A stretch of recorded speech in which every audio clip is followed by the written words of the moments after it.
ఓం శ్రీమాత్రే నమః. నవరాత్రుల్లో మూడో రోజైన అక్టోబర్ 9వ తేదీన సింధూర్ తృతీయగా జరుపుకుంటారు. ఈ రోజున శాంతిని, ధైర్యాన్ని ప్రసాదించే చంద్రఘంట అవతారంలో అమ్మవారిని పూజించాలి.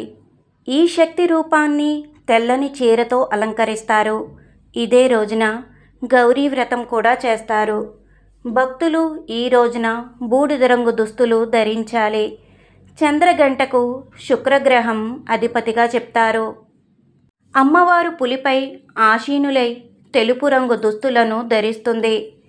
ఈ దేవి 10 చేతులు కలిగి ఉంటుంది. ఎడమవైపు గల 4 చేతుల్లో త్రిశూలం, గద, కత్తి, కమండలం కలిగి 5వ చేతిలో వరముద్రను కలిగి ఉంటుంది. అలాగే కుడివైపు గల 4 చేతుల్లో తామర పువ్వు, బాణం, ధనుస్సు, జపమాలను కలిగి ఉంటుంది. 5వ చేతిలో అభయముద్రతో భక్తులకు దర్శనమిస్తుంది. ఈ దేవిని పూజిస్తే మానసిక ప్రశాంతత చేకూరుతుంది. ఈ మాతకు మల్లె పువ్వులంటే ఎంతో ప్రీతి.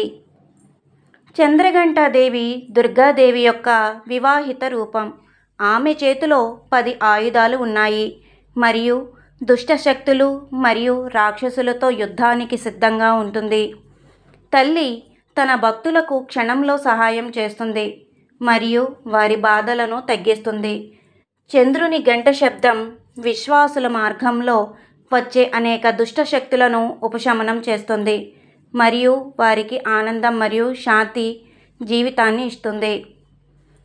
చంద్రఘంటాదేవి శుక్రుడికి అధిపతి దేవత. చంద్రఘంట ప్రపంచానికి ఆనందం మరియు ఆనందాన్ని అందిస్తుంది. చంద్రఘంటాదేవి మిమ్మల్ని ఆశీర్వదించినట్లయితే మీకు అన్ని రకాల సంపదలు మరియు శ్రేయస్సు లభిస్తాయి.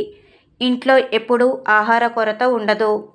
చంద్రఘంటాదేవిని మల్లె పువ్వులతో పూజించి 16 రకాల నైవేద్యాలు చేసి చివరకు హారతి ఇస్తే ఆ తల్లికి ఎంతో ఆనందం.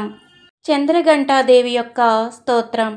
ఈ స్తోత్రాన్ని పఠించడం వల్ల మీకు ఎటువంటి భయాలు కానీ బాధలు కానీ దరిచేరవు.